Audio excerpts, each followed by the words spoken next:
pertama-tama terima kasih atas kesempatannya, dan tadi saya sudah dengar keren-keren sekali pemaparannya dan runut ya. Tadi ada pemaparan tentang sejarah, tentu saya keren sekali. Kemudian apa yang sekarang terjadi.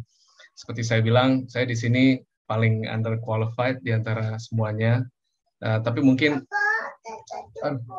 oh ya, sorry ada anak saya. Bentar. Tapi mungkin saya coba kasih perspektif perspektif yang mungkin kalau dibilang perspektif jalanan ya, tapi ini berdasarkan dengan apa ya? Saya nggak bisa bilang kerjaan saya, cuman mungkin apa yang terjadi di lapangan, dan mungkin secara akademis kelihatannya tidak terlalu berhubungan, tapi mungkin secara praktis geopolitik bisa jadi ada hubungan. Baik, saya mulai saja langsung. Ya, pertama mungkin sebelum kita bahas mengenai Israel Palestina, ada baiknya kita lihat juga tadi.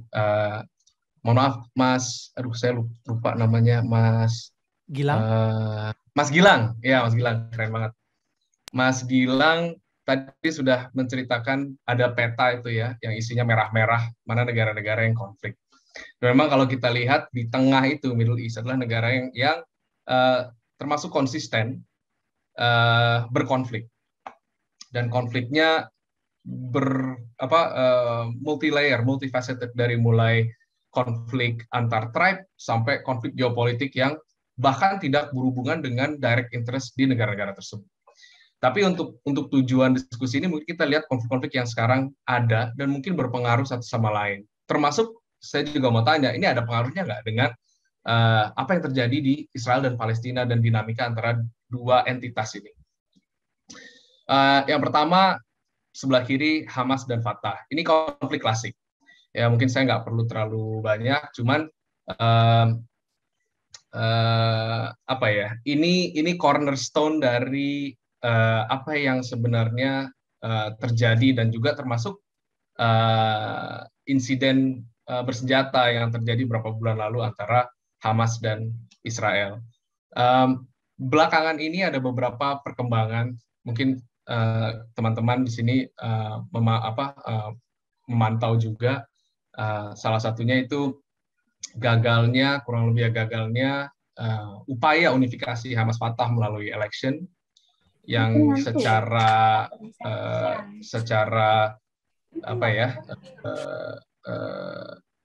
arbitrary di stop untuk bagian presidential election-nya oleh Fatah.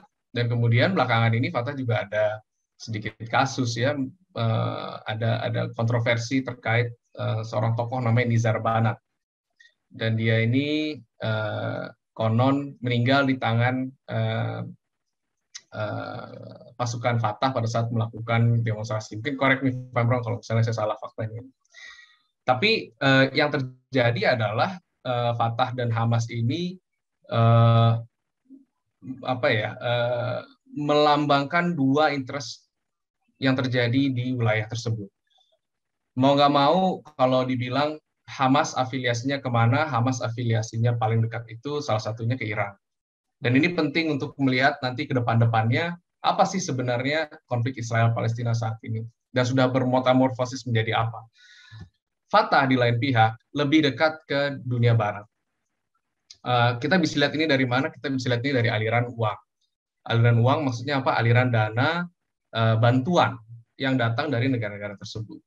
Sudah bukan rahasia lagi bahwa salah satu donor terbesar Hamas itu adalah Iran, dan salah satu donor terbesar Fatah, salah satunya adalah EU. Jadi di dalam, dan sekarang yang memimpin pemerintahan quote-unquote itu adalah Fatah.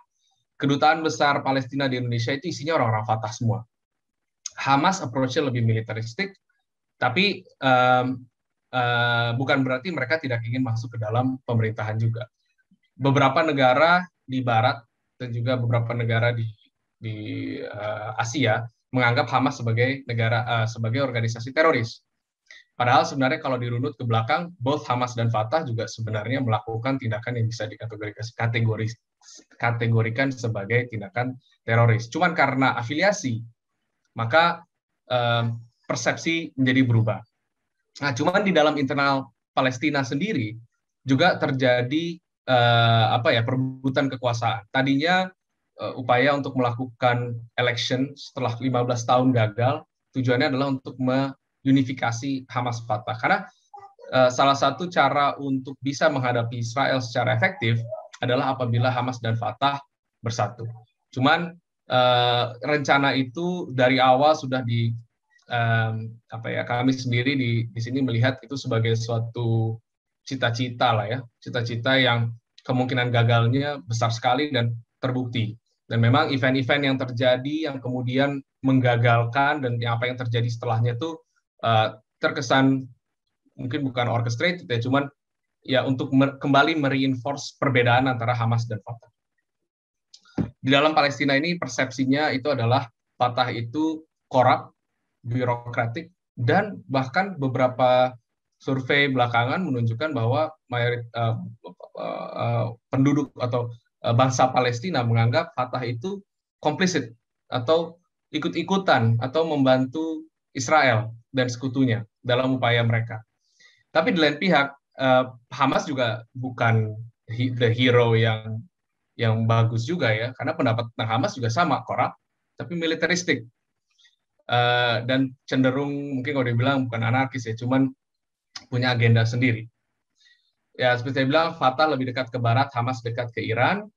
Nah, sekarang Fatah ini sudah mulai kehilangan dukungan internal karena dianggap ya tidak melakukan apa-apa dan dianggap terlalu dekat dengan dunia barat. Sedangkan Hamas yang lagi mendapatkan popularitas. Nah, kemudian konflik berikutnya Hamas-Israel. Ini juga konflik klasik dan sudah beberapa kali terjadi direct kontak ya, bersenjata. Saya rasa ini obvious ya, mungkin dari antara semua konflik-konflik ini, dua ini Hamas Fatah dan Hamas Israel adalah yang paling banyak diobserv. Dan menurut saya ini adalah salah satu cornerstone dari penyebab berlarut-larutnya konflik Israel-Palestina. Kemudian berikutnya Fatah Israel. Walaupun sekarang Fatah terkesan diam, tapi Fatah juga pernah quote-unquote berkonflik ya. Tapi makin ke sini mereka agak lebih melembek dan mengupayakan diplomasi, mengupayakan approach yang lebih soft, yang sangat bertabrakan dengan approach yang diambil oleh Hamas. Kemudian konflik berikutnya Iran versus Israel. Nah, kalau menurut saya Iran versus Israel sama dengan Hamas versus Israel. Ini saya berani bilang bahwa Hamas itu sebenarnya tidak akan bisa mempunyai kekuatan seperti ini tanpa dukungan Israel. Mungkin saya nggak tahu apakah ini rahasia umum atau enggak, cuman aliran dana yang besar banyak masuk dari Iran ke Hamas, dukungan teknologi terutama aerial bombardment ya, yang sekarang dimiliki oleh Hamas itu disinyalir berasal dari Iran. Di beberapa perang-perang sebelumnya Hamas masih mendapatkan roket dari Iran, tapi di perang kemarin Hamas itu sudah membuat roket yang mereka bisa buat sendiri, ibaratnya in-house gitu ya. Tapi ilmunya dan teknologinya itu disinyalir sangat dekat dengan teknologi yang dimiliki oleh Iran. Nah, cuman pada saat ini menarik kalau ngelihat misalnya Hamas kemarin, misalnya Hamas itu sangat tidak precise. Artinya apa? Filosofi attack mereka itu hanya untuk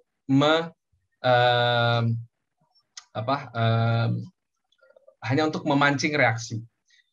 Karena the moment rudal itu ditembakkan oleh Hamas, itu anyone's guess mendarat di mana. Walaupun Hamas menolak pendapat itu dan mengatakan bahwa roket-roketnya punya certain degree of accuracy. Cuman setelah dilihat dari bangkai roket dan segala macam dan patternnya, sepertinya Hamas itu hanya nembakin roket untuk memicu reaksi dari Israel. Kenapa seperti itu? Nah, itu juga mungkin bagian dari diskusi dan hal yang bisa kita lihat dari dinamika geopolitik di daerah tersebut. Kemudian Saudi dengan Iran. Ini juga konflik yang berkepanjangan. Dasarnya adalah ego untuk meningkatkan sphere of influence. For the longest of time, Saudi dianggap sebagai patronnya Islam, ya, sebagai yang menjadi caretaker tradisi Islam dan juga caretaker simbol-simbol, dua simbol atau lebih simbol penting dalam Islam. Tapi setelah revolusi Iran, semakin memiliki pengaruh di region. Dan Iran ini secara secara dogma agama ya berbeda dengan Saudi ya. Seperti kita tahu, satu Sunni, satu Syiah. Pada saat terjadi kekosongan kekuasaan di Irak, ya, Iran kemudian mendapatkan lebih banyak kesempatan untuk meningkatkan sphere of influence-nya. Kenapa Irak? Karena Irak itu dulu dikuasai oleh seorang namanya Saddam Hussein, yang adalah seorang Sunni. Dan for the longest of time, Saddam Hussein itu bertindak sebagai counterbalance-nya Irak. Jadi, opsi Amerika saat itu untuk menghancurkan rezim Irak, rezim Saddam Hussein, padahal mereka kalau dilihat lebih nggak suka sama Iran dibanding Irak, itu juga menarik. Apa sebenarnya yang ya walaupun di kasat mata katanya Irak ada weapons of mass destruction yang sampai sekarang tidak terbukti, tapi apa sebenarnya alasan konflik itu? Karena ternyata setelah kosongnya kekuasaan Irak, Iran sekarang pengaruh Syiah masuk ke dalam Irak, dan kalau dilihat sekarang Irak bisa dibilang bagian dari blok Iran, padahal tadinya nggak seperti itu. Dan ini menambah sphere of influence-nya Iran. Ditambah lagi Arab Spring kemarin yang terjadi di negara-negara mayoritas Sunni yang disinyalir dimotori oleh badan organisasi-organisasi yang dekat dengan Iran. Jadi ributnya panjang. Dan sampai sekarang ribut ini bisa mempengaruhi kiblat diplomasi Saudi yang seperti tadi sudah dibahas oleh Teh Tia. Ada kemungkinan MBS atau MBS sudah mulai ngomong-ngomong dengan Israel, karena salah satunya, kalau kita lihat, Iran nggak suka sama Israel, Saudi juga nggak suka sama Iran. Ada common enemy di sini. Sejauh mana mereka mementingkan pragmatisme dibandingkan dengan ideologi yang selama ini mereka pertahankan, itu menarik untuk dilihat. Negara-negara di Gulf sudah beberapa yang memilih approach pragmatis dibanding approach yang sifatnya ideologis. Tapi Saudi tetap menjadi benchmark nomor satu terkait pandangan Islam terhadap konflik Palestina-Israel. Walaupun dibilang ini bukan konflik beragama, tapi nanti saya ada section yang menjelaskan sebenarnya agama memiliki peran yang tidak kecil di dalam konflik ini. Setidaknya sebagai bagian dari narasi propagasi. Kemudian Saudi dengan Yemen, walaupun ini orang banyak bilang sebagai proxy war antara Saudi dan Iran, tapi faktanya ada perang besar di situ dengan tingkat krisis humanitarian terbesar dan terparah, bahkan lebih parah dari yang terjadi di Syria. Tapi itu off the radar, orang kita nggak ada yang ngomongin, nggak ada yang melihat, karena mungkin tadi Mas Gilang sudah bilang ini mungkin nggak seksi ya, karena ada hal yang lebih seksi ngomongin Palestina. Tapi konflik ini ada, dan ini semakin memperlihatkan tensi antara Saudi dan Iran melalui proksi Yaman. Yang berperang di Yemen itu siapa? Ada Houthi dan kelompok sebelumnya yang saya lupa nama pemimpinnya, yang selama belasan tahun memimpin, cuman kemudian karena Arab Spring juga kemudian dipaksa untuk mundur menyerahkan jabatan. Siapa? Ali Abdullah Saleh. Ya, betul. Dan dipaksa untuk mundur, ya, dan kemudian dia digantikan oleh wakilnya yang kurang kuat, dan akhirnya menimbulkan opportunity bagi rebel groups untuk bersatu dan sampai ke tahap mereka menguasai ibu kota. Dan di situ katalis mulai terjadinya airstrike dari Saudi yang kerusakannya luar biasa. Gulf States dengan Iran ini juga sama. Kalau kita melihat proksi ya, misalnya Yemen dengan Iran, mungkin saya bisa bilang Gulf States ini juga in a way bertindak sebagai proksinya Saudi, in a way. Nggak selamanya, karena Saudi juga ada masalah dengan Gulf States itu, tapi kalau dihilangkan masalah-masalah kecil, balik ke fundamental, obviously most of the Gulf States lebih condong ke Saudi dibanding ke Iran. Dan mereka begitu karena mereka sama-sama punya concern terhadap Iran. Baliknya, ujung-ujungnya apa? Sphere of influence Sunni dan Syiah. Jadi agama ada ininya ya. Nah, kemudian Abraham Accord States versus Iran. Abraham Accord States tadi sudah disebut. Tadi ada penanya yang menyebut Abraham Accord. Ini negara-negara baru di Gulf yang membuka hubungan diplomatik thanks to mantunya Trump tuh siapa, Kushner. Dia salah satu yang menjadi lobbyist untuk masuk ke situ. Indonesia pernah ada sikut-sikutan nggak soal Abraham Accord? Saya nggak mau bilang, tapi saya tanya ke teman-teman aja. Pernah nggak menurut teman-teman Indonesia ada di dalam peta grand plan-nya Trump dan Jared Kushner, ingat saya. Jared Kushner sebagai bagian dari legitimasi legacy mereka untuk mempersatukan Islam dan Israel di Middle East dan di dunia. Tapi Abraham Accord States ini juga menjadi bentuk bukti pragmatisme dari negara-negara Gulf States. Pragmatisme terhadap apa? Ya mungkin bisa jadi karena mereka merasa Israel dan mereka punya common enemy, which is Iran. Kemudian balik lagi, jauh nih kita kelempar ke Amerika dengan Iran. Kenapa Amerika tiba-tiba ada di sini? Tidak bisa dipungkiri, Amerika itu memiliki aliansi yang sangat kuat dengan beberapa negara-negara Arab. Bahkan negara-negara Arab yang sebenarnya memiliki konflik lah, quote-unquote ya. Seperti Qatar dan Saudi berikutnya. Qatar dan Saudi, seperti kita tahu beberapa tahun yang lalu, sempat blokade-blokadean, sampai katanya sapi itu harus diterbangin lewat helikopter, kan di blokade. Tapi dua-duanya itu adalah ally-nya Amerika. Dan Amerika punya basis militer di dua negara tersebut. Tapi ketidaksukaan Amerika dengan Iran itu bisa dilihat dan terefleksikan dengan apa yang terjadi atau policy-policy yang diambil oleh negara-negara sekutu Amerika terhadap Iran. Jadi kalau bisa dibilang sekarang ini sedang ada Cold War di Middle East antara Amerika dengan Iran.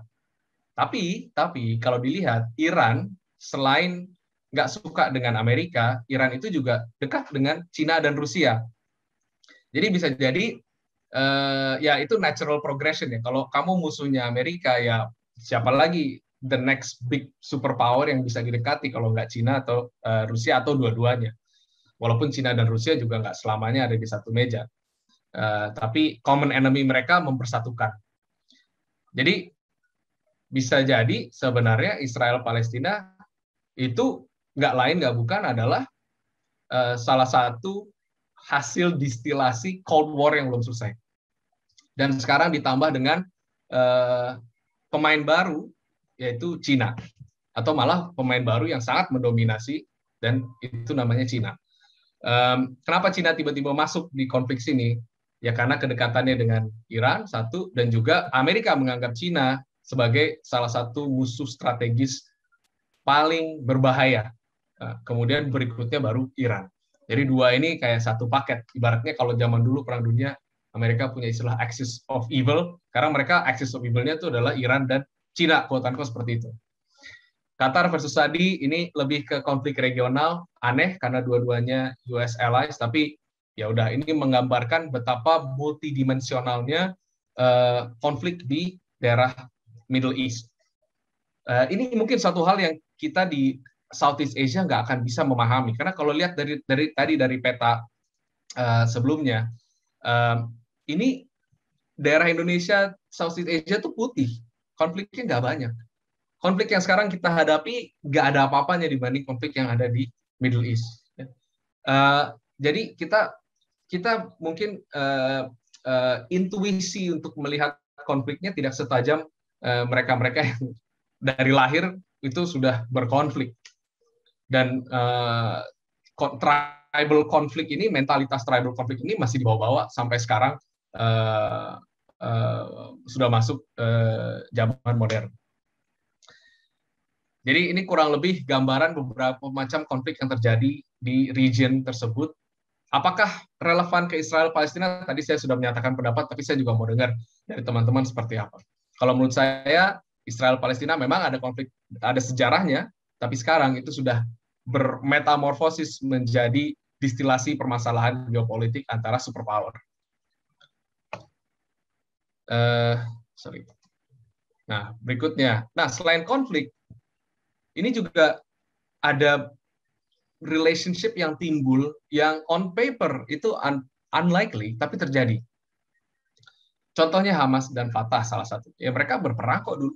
Cuman mereka sempat mengconsider untuk menyatukan kekuatan untuk bisa menghadapi Israel sebagai suatu unified force. Tapi itu gagal. Kemudian Gulf States dengan Israel. Kenapa? Yaitu mungkin ada musuh yang sama, ada common enemy. Saat ini adalah Iran. Jadi bagi Gulf States, ya mungkin oke lah, saya memiliki hubungan dengan Israel, termasuk negara-negara yang masuk di Abraham Accord ya, Israel, selama kita satu visi bahwa Iran ini threat number one di Gulf region. Dan sekarang mereka masih menganggapnya seperti itu. Hamas dan Iran. Nah, Hamas dan Iran ini juga menarik. Karena apa? Ini personifikasi something yang sebenarnya kalau di Indonesia nggak mungkin terjadi. Yaitu Sunni dan Syiah bekerja sama untuk satu tujuan. Di Indonesia, Syiah itu dipersekusi dan dianggap sebagai aliran menyimpang ya, menurut sebagian golongan ya, dan dipersekusi intinya. Terlepas dari benar atau enggak, itu urusan lain. Tapi faktanya dipersekusi. Tapi Hamas itu didanai oleh Iran yang adalah Syiah. Jadi pada saat demonstrasi mendukung Hamas, sebenarnya ini mendukung juga keterlibatan Syiah dalam konflik tersebut. Tapi di sana ternyata kita melihat Saudi dan Iran, Sunni Syiah, itu kemudian melebar menjadi konflik rebutan influence, tapi di sisi lain Hamas dan Iran, Sunni dan Syiah bekerja sama karena mereka mempunyai tujuan yang saat ini masih sama. Dua-duanya nggak suka sama Israel, dan dua-duanya approach-nya militeristik. Apalagi dengan pemerintahan baru sekarang, dengan presiden baru sekarang.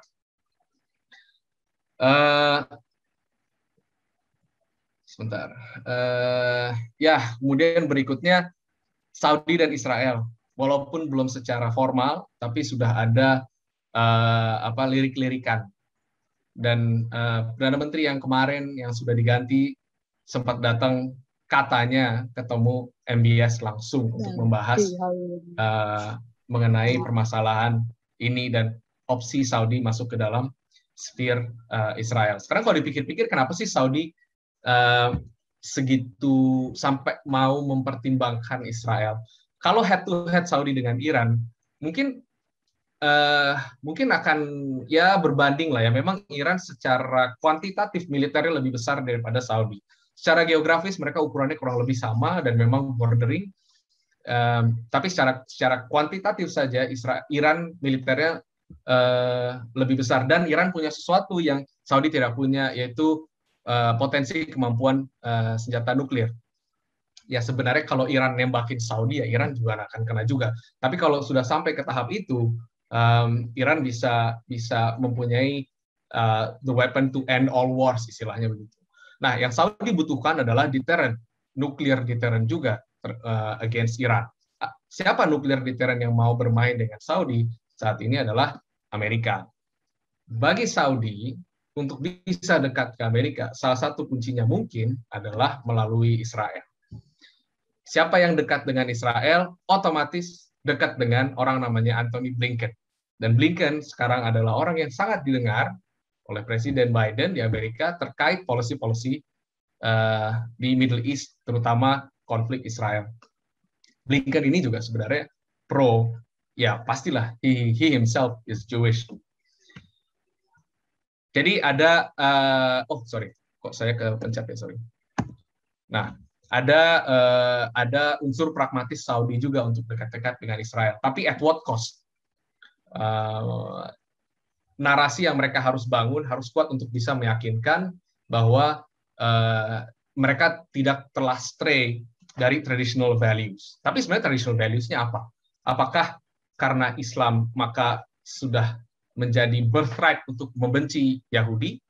Apakah itu yang menjadi ketakutan Saudi? Karena di Indonesia itu ketakutannya. UAE kebetulan kami lumayan banyak berkomunikasi lah dengan kedubes di sini. Menurut mereka, masyarakat mereka sudah melewati mind block tersebut bahwa sebagai Islam harus membenci dan memusuhi Yahudi. Jadi bagi mereka lebih mudah untuk bisa meyakinkan masyarakatnya bahwa ini for the greater good of the kingdom, of the Emirates. Kalau Saudi agak sedikit berbeda karena politik internal Saudi itu masih sangat keras. MBS ini memang sekarang terkesan memegang ya sebagai orang yang saat ini paling powerful, tapi power dia juga sebenarnya hang in balance juga karena musuhnya banyak. Dan in the process of MBS sampai ke power, dia juga nginjek kaki orang terlalu banyak. Mungkin kalau bisa cek dulu paman-pamannya dia itu dipenjarain semua atas dugaan korupsi. Dan treatment dia terhadap lawan politik dia atau keluarga dia ya di dalam kekuasaan itu juga questionable. Mungkin kita tahu, ada kasus yang menimpa jurnalis di salah satu kedutaan Saudi ya. Kemudian Qatar dan Iran ya ini sebenarnya spillover dari ketakutan terhadap Iran di region. Dan kemudian yang menarik nih, Turki dan Israel. Erdogan itu adalah salah satu nama yang menjadi trending topik pada saat konflik Israel-Hamas. Saya nggak sebut Palestina ya, karena yang berkonflik Hamas saja. Israel-Hamas pada saat itu. Karena Erdogan sangat keras mengutuk serangan Israel, bahkan sampai ke tahap ngomongnya ngancem perang. Tapi ternyata Turki itu memiliki hubungan diplomatik dengan Israel. Dan selain itu, di tahun 2020 sampai 2021, Turki hubungan bisnis antara Turki dan Israel justru meningkat secara tajam. Kalau kalian teman-teman lihat perkembangan belakangan ini, baru-baru ini mungkin beberapa minggu yang lalu ada pembicaraan bahwa Turki lagi mau meningkatkan hubungan lagi dengan Israel. Ya, pastinya mungkin ini salah satu akibat dari statement-statement mereka sebelumnya. Tapi those things mungkin necessary untuk menyenangkan golongan Islamis di Turki sendiri yang menjadi basis kekuatannya Erdogan. Jadi Erdogan secara politik harus menyenangkan konstituennya, tapi dia juga tahu bahwa sebenarnya secara pragmatis Israel mereka sama-sama butuh. Nanti habis ini di slide berikutnya saya kasih lihat angkanya berapa total trades antara Turki dan Israel, dan itu angkanya sudah puluhan billion dollars. Pusing ya ngomongin apa yang terjadi di sana, yang harusnya musuh jadi teman, yang harusnya teman jadi musuh, konfliknya multidimensi. Udah bukan melihat siapa yang salah, siapa yang benar. Memang at the core ada masalah pencaplokan wilayah. Tapi ternyata di belakangnya itu ada banyak konflik-konflik lain yang feed into this conflict dan menurut saya memperparah atau membuat konflik ini menjadi semakin kompleks dan multidimensi. Sedikit ini, Israel-Palestina itu konflik religius nggak sih? Seperti tadi kita sudah lihat, Sunni Syiah keluar berkali-kali di topik pembahasan yang saya di slide sebelum-sebelumnya. Tandanya apa? Tandanya ada unsur agama di sini. Dan klaim Israel di wilayah tersebut, salah satunya itu adalah religious claims juga, promised land. Jadi terutama bagi kalangan Zionis, bagi mereka ini adalah hak yang diberikan oleh Tuhan kepada mereka. Jadi apakah agama ini berperan penting dalam konflik ini? Menurut saya iya. Setidaknya dalam tahap propagasi atau narasi propagasi. Dan seperti saya bilang tadi, Sunni dan Syiah juga masuk dalam, itu kan sebenarnya konflik beragama. Tapi kalau ngelihat dari tadi, kita lihat siapa yang berkonflik, siapa yang berteman. Memang ada yang beragama, ada yang konflik agama. Tapi sebenarnya di belakang itu juga nggak itu doang. Ada ketakutan terhadap Iran, ada ya baliknya juga ketidaksukaan terhadap Amerika dan Israel. Apakah itu agama? Not necessarily. Tapi memang ada bumbu-bumbu agamanya. Jadi kalau ditanya, apakah Israel Palestina itu konflik beragama atau bukan? Menurut saya nggak ada jawaban yang bisa bilang yes or no. Karena both ada unsurnya, tergantung kita ngelihatnya dari sudut mana. Nah, ini mulai ngomongin Indonesia. Pasti teman-teman di sini yang sering upacara bendera sudah hafal. Dan ini adalah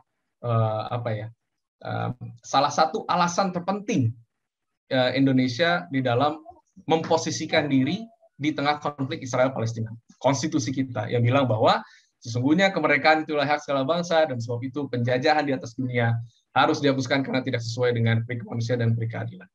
Dan penjajahan di sini tidak didefinisikan secara spesifik. Jadi tadi teman-teman sudah mendapat kuliah dari Mas Gilang yang keren soal berbagai macam perbedaan penjajahan. Ada yang seperti virus, ada yang seperti bakteri. Konstitusi kita nggak peduli. Selama ada yang merasa dijajah, mau benar mau enggak, itu harus dihapuskan. Tapi kadang-kadang posisi ini juga benar nggak sih kita sesuai dengan posisi ini? Saya nggak mau komentar di situ. Cuman ini yang menjadi basis alasan kita kenapa kita nggak bisa salah satunya membuka hubungan diplomatik dengan Israel. Tapi apakah benar? Nah, coba kita ngelihat sekarang. Sebenarnya yang lagi di-occupy itu siapa aja sih? Ya, ini ada Northern Cyprus di-occupy oleh Turki. Dan yang baru-baru terjadi, Crimea oleh Rusia. Tapi kita tidak ada masalah dengan Turki dan Rusia. Tidak ada memanggil dubes kita dari Turki, memanggil dubes kita dari Rusia sebagai bentuk protes bahwa apa yang mereka lakukan bertentangan dengan konstitusi kita, maka seharusnya kita melakukan upaya supaya penjajahan di atas dunia harus dihapuskan. Yang terjadi di dua ini cuma salah satu aja, tapi yang terjadi di dua negara ini adalah textbook occupation, Northern Cyprus dan Crimea. Tapi kita tidak melakukan apa-apa. Bahkan justru kalau itu bisa ditanya, sebenarnya Israel Palestina tuh siapa mengokupasi siapa? Nanya ke Zionis jawabannya beda, nanya ke Hamas jawabannya beda, nanya ke Fatah jawabannya beda, nanya ke rabi-rabi anti-Zionis jawabannya beda. Jadi Israel Palestina siapa mengokupasi siapa aja sampai sekarang tidak ada, ya obviously tidak akan pernah ada konsensus. Ya, tapi ya ini posisi kita. Ya, kita punya konstitusi, tapi ternyata di sisi lain konstitusi itu dijadikan salah satu alasan, tapi di sisi lain approach kita agak sedikit relax dibanding untuk negara-negara yang lain. Nah, kemudian occupational yang lain. Ini ada 3, East Turkestan, Greater Tibet, Inner Mongolia. Saya tanya teman-teman, ada yang tahu nggak East Turkestan itu apa? Mungkin bisa di kolom chat atau sebut. Ini ya aneh kan nih, negara apa Turkestan? Tapi ada. Greater Tibet mungkin udah tahu ya, karena sering dengar gitu Dalai Lama. Dan Inner Mongolia juga pasti semua teman-teman tahu. Ini juga sebenarnya salah satu bentuk occupational, saya sebutnya occupational oppression. Ya, di mana suatu bangsa merasa tidak menjadi bagian dari negara tersebut dan minta merdeka, cuma nggak dikasih. Akhirnya diopres dengan cara seolah-olah diokupasi. Di East Turkestan itu yang baru-baru ini adalah tentang concentration camps bahkan untuk suku-suku yang ada di East Turkestan ini. Menarik ya, East Turkestan itu di mana? Dan yang ngejajah siapa? Mungkin teman-teman bisa sambil cek nih. Ini apa sih bahasanya? Tapi di konflik 3, di bentuk operations 3 ini, Ya, Indonesia ada yang mengeluarkan statement, cuman tidak sampai sekeras uh, sekeras sebagaimana konstitusi memandatkan kita. Nah, mungkin kalau ditanya terus kita Israel Palestina harus seperti apa? Approach yang sudah diambil oleh pemerintah saat ini, dan saya nggak berbicara atas nama pemerintah ya sama sekali. Cuman yang sekarang sudah diambil itu sebenarnya meresonansi prinsip politik luar negeri kita, yaitu bebas aktif. Memang bebas aktif dulu konteksnya perang dingin, Amerika blok Barat atau blok Timur gitu ya. Cuman kalau dilihat sekarang, ini approach ini juga digunakan di konflik di Middle East. Ingat, itu yang negara yang berkonflik banyak di situ. Tapi kita temenan sama mereka semua, termasuk sama Israel.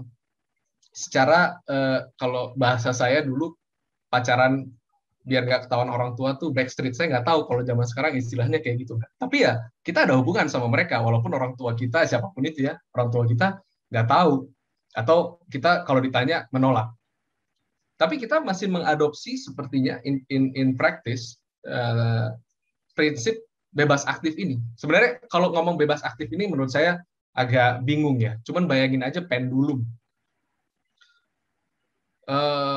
Prinsip pendulum pada saat kita lagi di kiri, terlalu di kiri, maka pendulum harus dilempar ke kanan. Pada saat kanan, lempar ke kiri. Dan penentuan pendulum ke kiri atau ke kanan itu berdasarkan siapa yang bisa ngasih kita the most benefit. Nah, jadi udah mulai bisa kelihatan nih, kira-kira jadi Indonesia dengan bebas aktif, dan kemudian implikasi dari bebas aktif itu pragmatis, arah kita melihat Israel-Palestina itu seperti apa?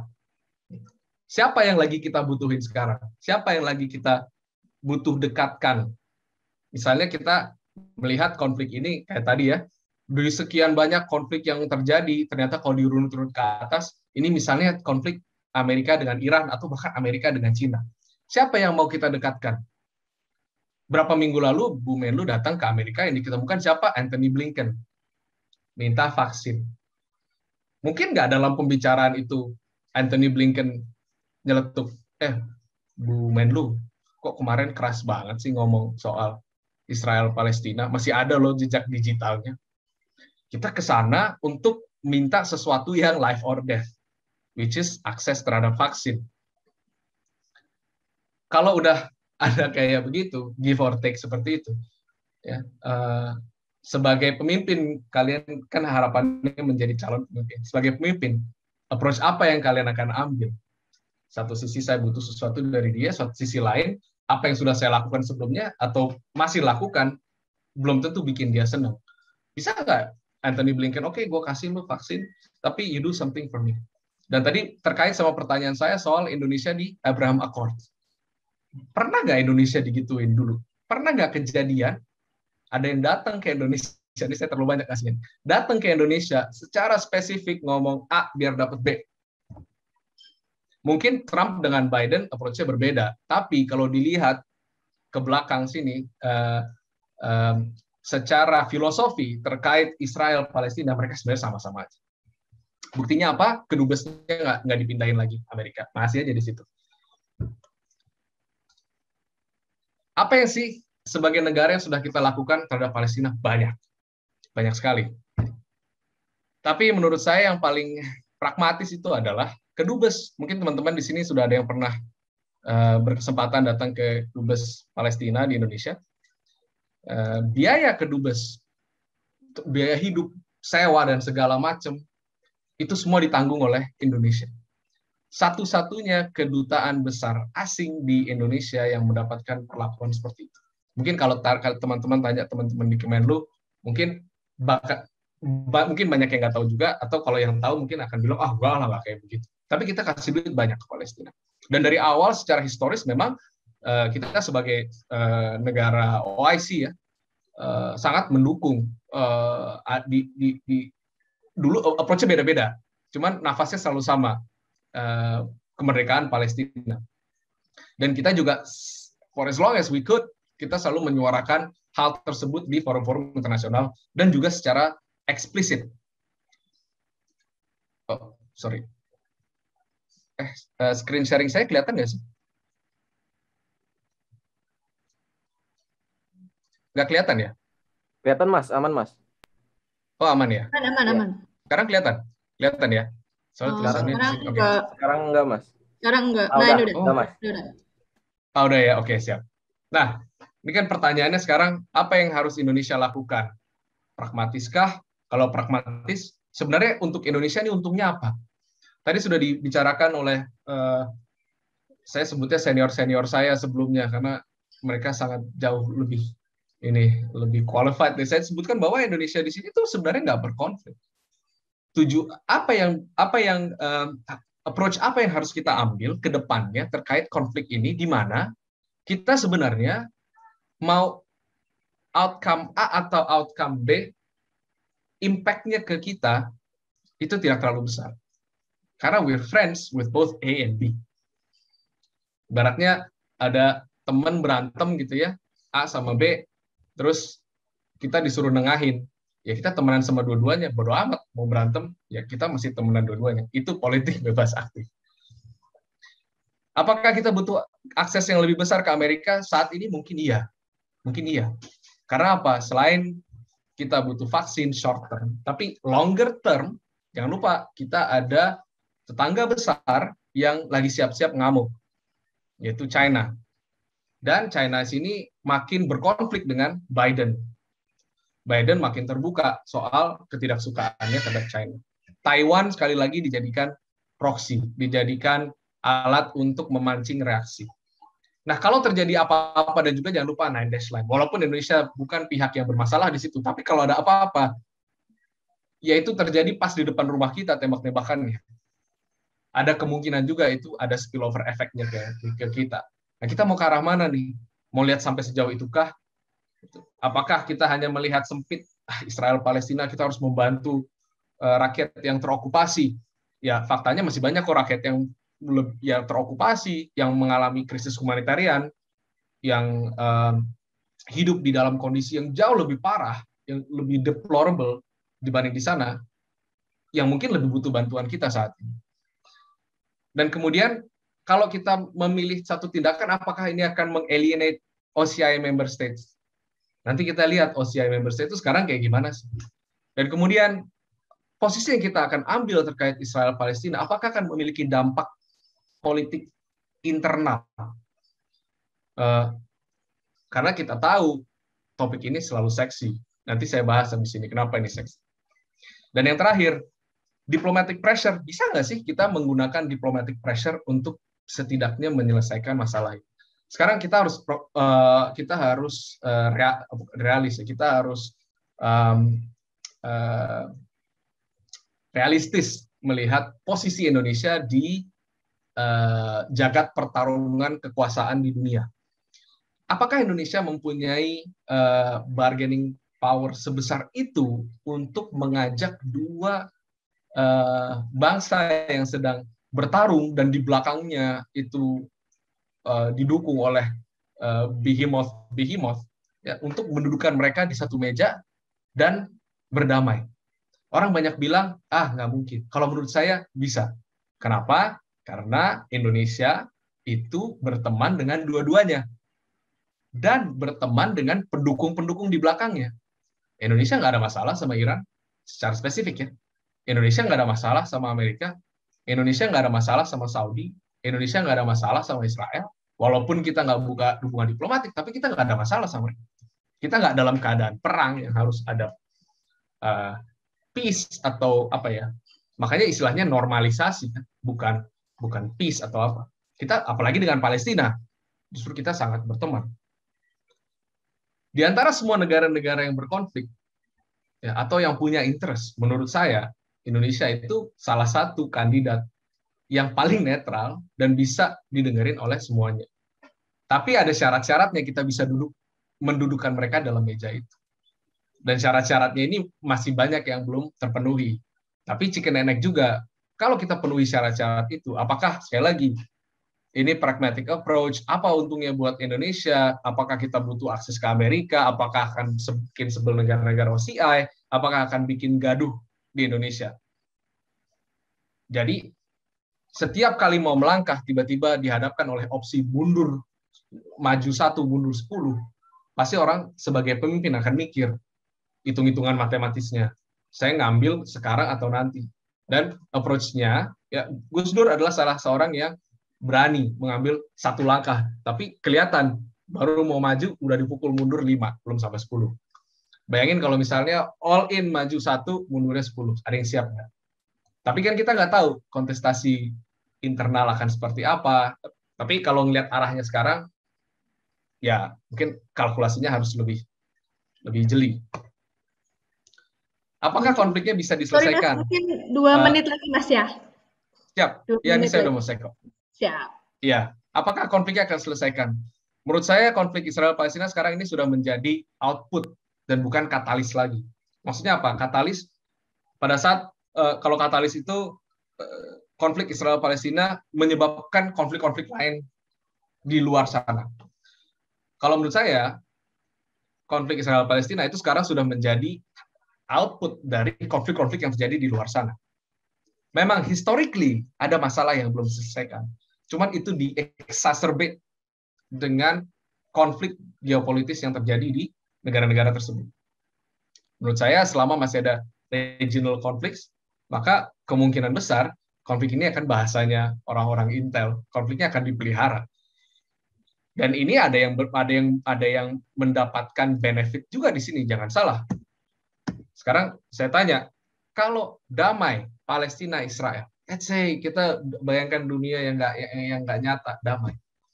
Hamas dan Fatah harus melebur jadi satu. Kalau sudah melebur jadi satu, eksistensi Hamas akan hilang. Paling dia menjadi sayap militer atau jadi organisasi militer. Kalau sudah hilang, dananya yang masuk ke Hamas juga sudah mungkin hilang. Dan mungkin Palestina saat itu akan dipaksa untuk menjadi negara yang self sustainable. Mungkin pada saat itu pemerintah Indonesia akan bilang, oke, lo udah merdeka ya sekarang ya, cari duit sendiri, embassy-nya bayar. Kalau bisa yang kemarin-kemarin bayarin lagi.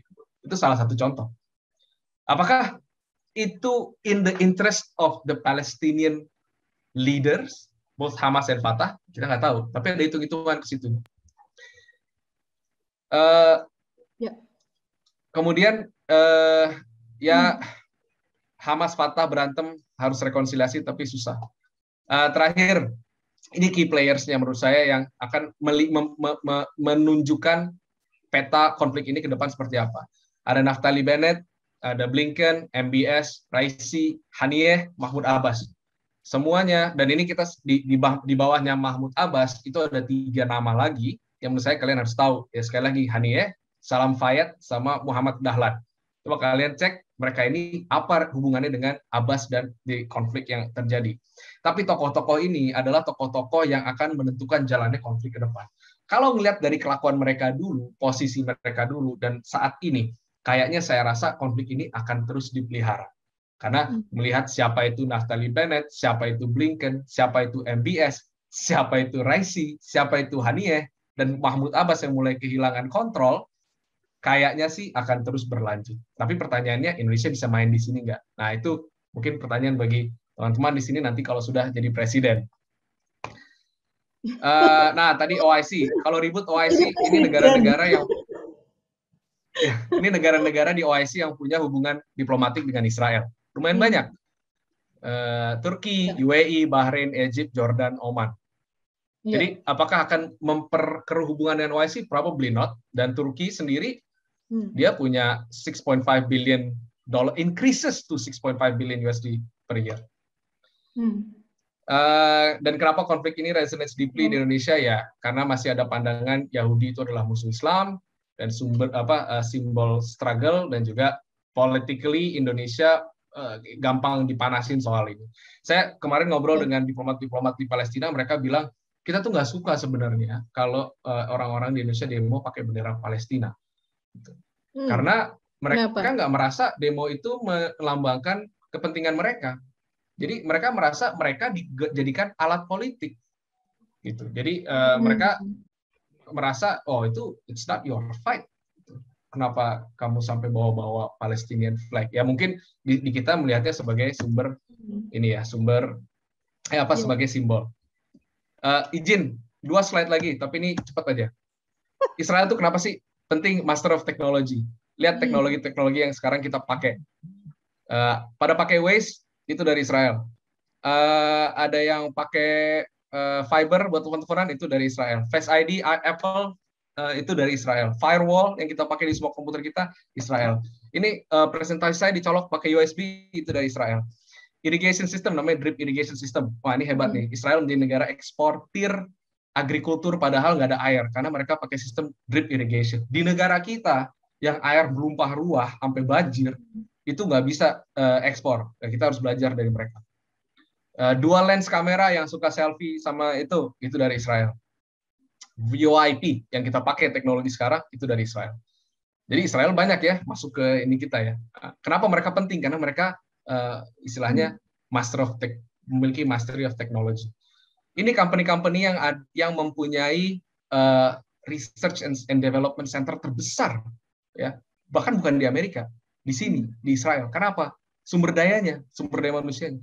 Microsoft, Oracle, Facebook, Google, Intel, semuanya deh. Tencent tuh kalau nggak salah yang punya TikTok. Jadi teman-teman yang suka TikTokan itu mungkin datanya nyampe ke Israel. Tencent punya TikTok nggak sih? Saya nggak tahu deh, lupa deh. Ya pokoknya gitu deh. Apple juga, Amazon, Qualcomm, SanDisk. Kemudian ya obviously secara militer mereka 3 perang menang, Six Days War, Yom Kippur, pada saat harusnya mereka kalah secara angka dan secara strategis, harusnya mereka kalah tapi mereka menang. Mungkin untuk ditanya terakhir, kalau teman-teman pro Palestina, saya mau nanya, yang mana bendera Palestina? Coba jawab mungkin di grup buat seru-seruan aja. Oke. Itu aja dari saya. Ini ada contoh. Nah, terima kasih.